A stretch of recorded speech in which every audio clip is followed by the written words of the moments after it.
They shot him and killed him. The assassins of Mumbai were arrested. Eventually they were released.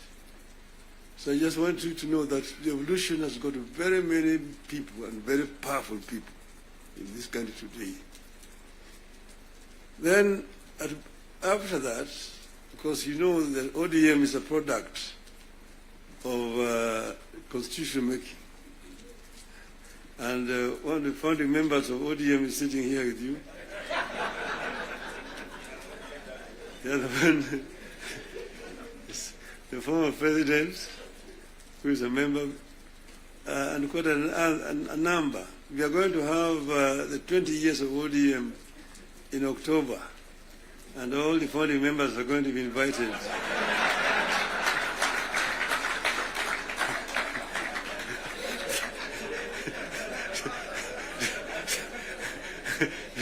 to come and attend. Now, you see, we said that we want, we give clear, responsibilities. The executive, the legislature, and the judiciary. And the legislature is supposed to make laws that the executive uses to run the country. And the judiciary is then there to ensure that in implementation of these laws, the executive is not overreaching or violating the law of the Constitution.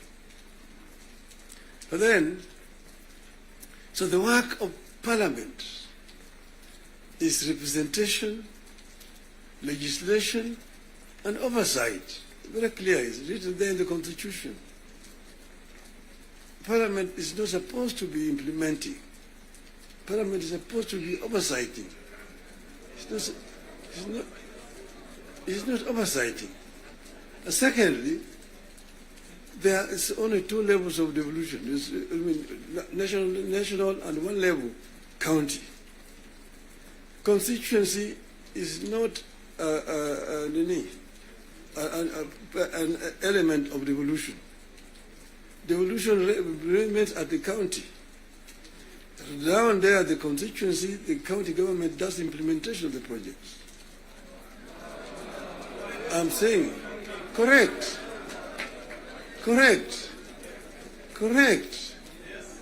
Down at the constituency, it's the county government. By the national government is supposed to do national projects.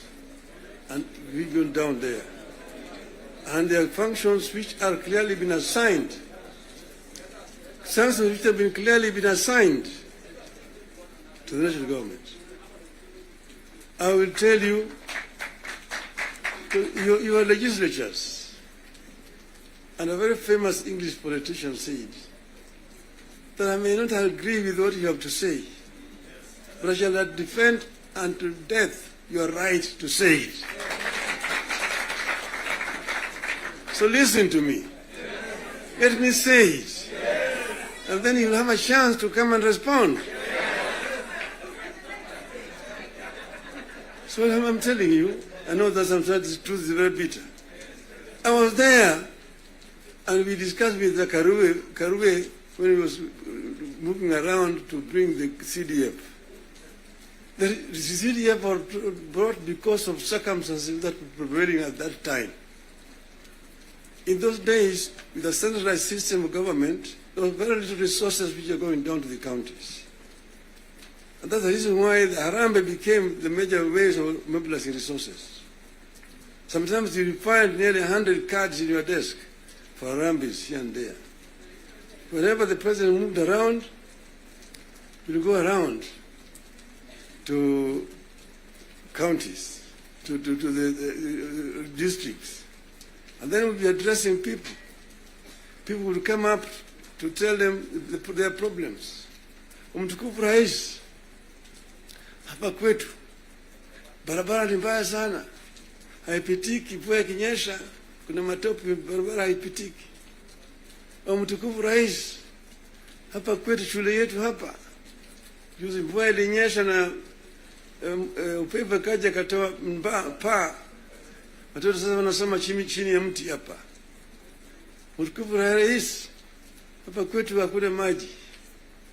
Mtukufu Rais, hatuna stima na kadhalika.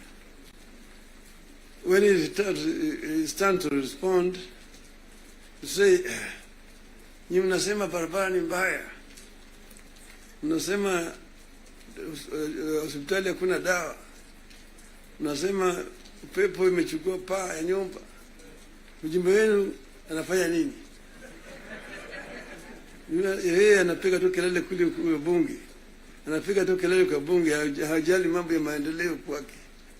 Kwa hiyo mimi nitatumia mtu kuja kufanya harambee, lakini leo mimi nitatoa pesa ya kujenga hiyo shule, ambayo kujenga hiyo nyumba, nitatoa pesa na kadhalika. That was the end of it. So the MP was the one who was being blamed for the failure of the national government to do certain things in their constituency. And that's the reason why we came up with the idea of CDF. That was that time. Exactly, that was that time. But then the constituency is now falls under the devolved government, which is being led by the governors. So constituency is not a devolved unit. And members of parliament themselves should not be involved in development, because they're supposed to be oversighting. They're supposed to be oversighting.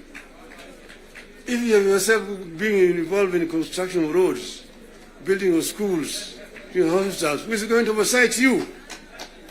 Who is oversighting you? So, Mr. President, I hold very clearly that these MPs know that they should not have any business in trying to implement projects in their constituency. Implementation of projects should be left to the county government. Secondly, the oversight, the national parliament oversight the national government, whether it is the National Assembly or the Senate. Oversighting of governors, the responsibility of MCAs, members of the County Assembly, not the senators. It's not the responsibility of the Senate to oversight me. Senate wasting time of governors to come and answer questions about roads in the counties. And thirdly, the issue of extortion.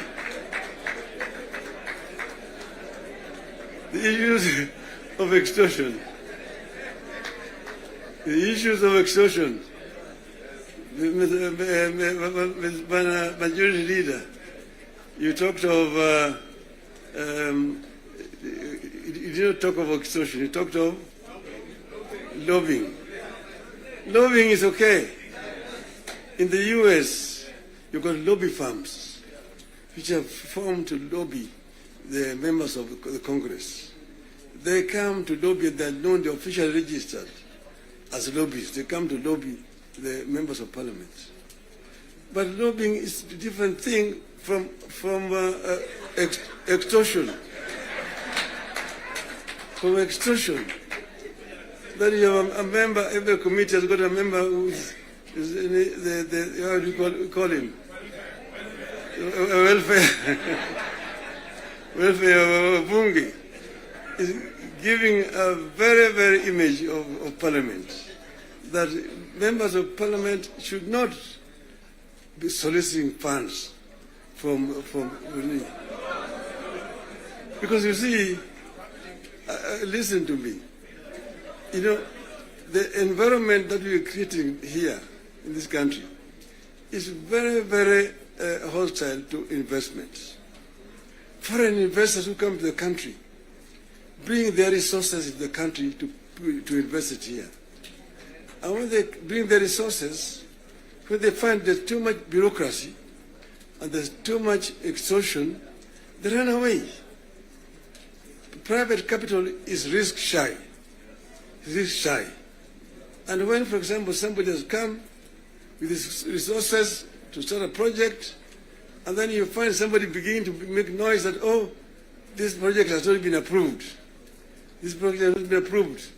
Or this project is being corruptly implemented. To run away. To run away. And delaying of the projects. And you find a situation where members of parliament inviting parastatals and so on, and even purporting to be cancelling projects that have been signed. That is the work of the executive, not the work of the legislature. So the legislature should not be competing with the executive in terms of implementation of projects. Allow the executive to implement and just correct them when they go wrong. That's the country will develop. Create a healthy environment for implementation of projects in the country. Then this country will develop. I know I'm being too honest with you people. And I know that the facts, the truth sometimes is so painful, but I think it is important to say this to honorable members of parliament.